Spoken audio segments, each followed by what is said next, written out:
jangan baper. Kalau ada pihak yang baper ya berarti merasa. Kalau tidak merasa melakukan ya atau tidak merasa curang ya tidak usah tersinggung. Seharusnya kan seperti itu. Silakan teman-teman media kalau ada yang ditanyakan, kami membuka sesi tanya jawab. Silakan Bang, perkenalkan dari media mana? Nama siapa? Silakan. Todung, Mas Hasto, saya Satrio dari Metro TV. Mau bertanya tadi soal film Dirty Vote. Kalau dari TKN ini menyebut film Dirty Vote sengaja dibuat untuk mendegradasi penyelenggaraan pemilu 2004. Itu kata Pak Habibur Rahman. Dia bilang tuduhan-tuduhan di film itu enggak berdasar. Nah kalau dari Pak Todung tadi, bagaimana Pak Todung melihat penjelasan dari TKN nih Pak? Masih Pak. Satu-satu jawab dulu ya. Silakan Bang Todung. Nah begini, kalau Anda datang ke Bawaslu, Anda akan melihat cukup banyak laporan, ya, yang disampaikan ke Bawaslu. Ya, ada mengenai kepala desa juga disampaikan, ya. Malah kalau Anda concern dengan politisasi bansos juga ada laporan semacam itu yang disampaikan kepada Bawaslu. Jadi apa yang ditulis atau dibuat ya dalam film tersebut itu tidak ada yang baru sama sekali. Dia mengingatkan kita bahwa pelanggaran dan potensi pelanggaran itu sangat masif gitu, terjadi di Indonesia. Jadi kalau dikatakan itu hanya untuk mendiskreditkan dan mendegradasi penyelenggara pemilu, menurut saya tidak tepat sama sekali.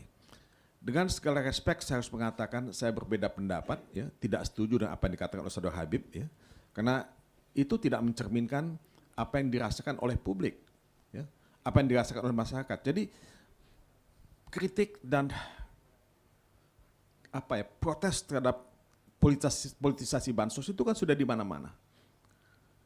Terhadap intimidasi yang dilakukan, langsung atau tidak langsung, itu sudah di mana-mana. Jadi film ini menurut saya pendidikan politik yang sangat bagus.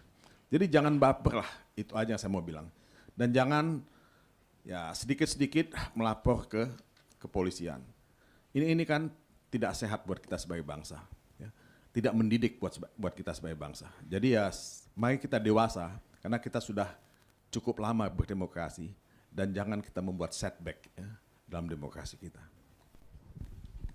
Baik, terima kasih. Silakan Mbak, tadi mau bertanya.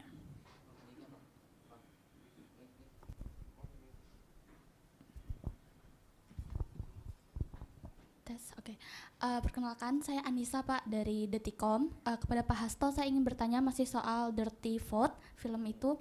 Nah, kalau tidak salah satu scene di film tersebut ada menyinggung soal kecurangan dari kubu 03 yang contohnya nih Pak, soal surat PJ Bupati Sorong sama dugaan kampanye terselubung Menteri PDIP. Nah dari Pak Hasto sendiri bagaimana tanggapannya? Terima kasih. Baik, terima kasih. Sejak awal tim pemenang nasional Ganjar Mahfud punya komitmen besar di dalam menempatkan rakyat sebagai pemegang kedaulatan tertinggi. Karena itulah kalau mau menang gampang, bagi kami enak. Kita perpanjang aja Pak Jokowi. Tapi kan kita memilih jalan konstitusi, jalan demokrasi, bukan memilih apa yang didapat oleh PDI Perjuangan. Tetapi bagaimana proses demokrasi yang oleh konstitusi melalui pemilu yang jurdil ini harus dijalankan, itu yang menjadi komitmen kami. Terkait dengan PJ Bupati Sorong kan sudah dijelaskan bahwa hal tersebut dari berbagai temuan yang ada dalam film Dirty Votes ya ternyata justru dilakukan oleh perintah langsung dari kita lihat otoritas pemerintah, sehingga banyak PJ-PJ yang bergerak di Jawa Tengah misalnya, kemudian di Solotigo kasus Kapolres diganti mendadak, itu kan merupakan suatu upaya penggunaan kekuasaan secara terselubung. Terkait dengan Menteri PD Perjuangan kami juga fair, Pak Abdullah Asfar Anas, kemana laporan-laporan berkaitan dengan penyalahgunaan aparatur sipil negara. Karena sejak awal beliau memang tugasnya untuk mengedepankan kepentingan bangsa melalui pemilu yang baik. Ibu Risma, justru ketika Ibu Risma kokoh di dalam menjaga data benar-benar untuk orang miskin, kemudian ada kepentingan politik lain, kemudian Bu Risma tidak dilibatkan. Tetapi ini harus dikawal karena pengalaman yang lalu kedudukan Menteri Sosial ini sangat penting. Berada di tangan yang salah, itu penyalahgunaannya bisa luar biasa menjelang pemilu. Nah, jadi itu komitmen kami, dan apa yang terjadi di Sorong itu juga tidak terlepas dari proses OTT yang saat itu dilakukan. Kita tahu OTT itu setorannya kepada siapa.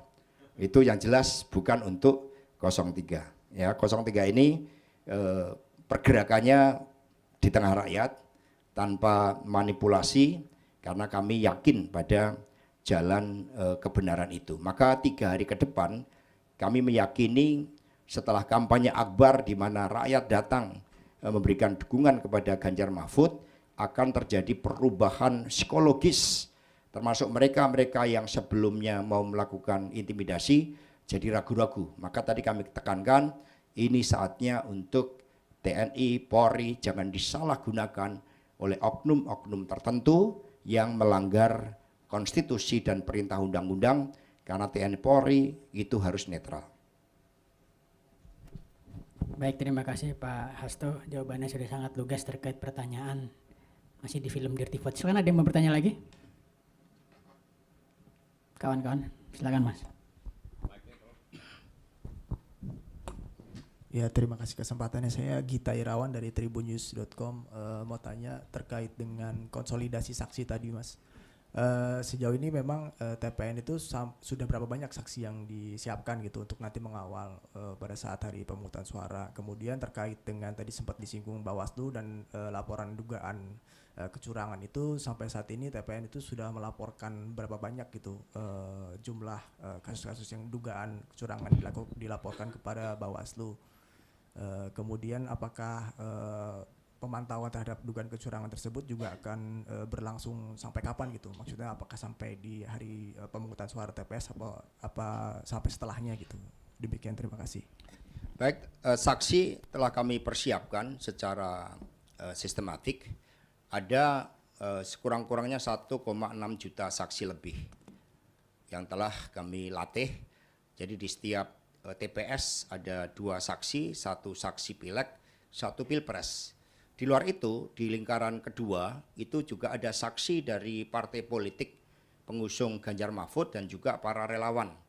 Serta kami juga mengajak masyarakat, maka kami dukung kawal pemilu, jaga pemilu, kemudian warga jaga suara, berbagai aplikasi untuk mengawal dan mengamankan suara itu. Dengan deployment dari seluruh saksi yang sudah dipersiapkan dan dilatih, maka bagi mereka yang akan melakukan kecurangan, sebaiknya berhati-hati karena akan berhadapan dengan saksi-saksi kami yang militan, saksi kami yang berani menerjang hambatan apapun bagi pihak-pihak yang mau melakukan kecurangan. Dan Satgas Ganjar Mahfud juga di standby-kan, karena Satgas itu sudah melakukan deklarasi anti money politik dan anti intimidasi di GBK.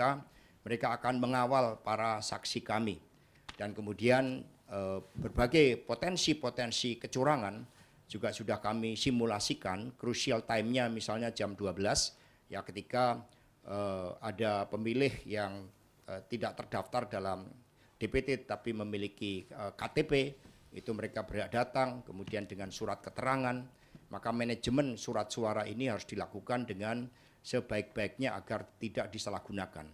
Di beberapa wilayah, laporan dari rapat Commander Calls yang kami lakukan tadi pagi, muncul berbagai gerakan-gerakan untuk memindahkan suara. Memindahkan suara dari partai-partai tertentu, dipindahkan ke partai yang belum lama muncul, yang dekat dengan kekuasaan.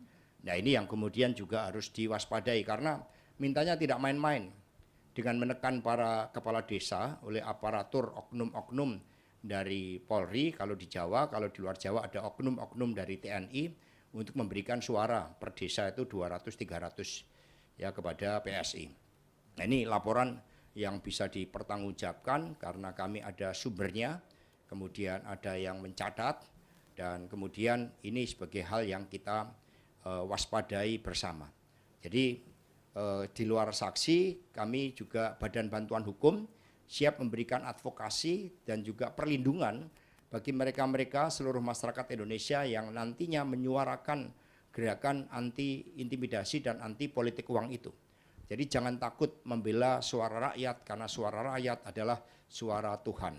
Maka kepada seluruh lapisan masyarakat kami serukan untuk tidak perlu takut menghadapi intimidasi. Kami akan memberikan pembelaan sebaik-baiknya buat mengawal suara rakyat tersebut.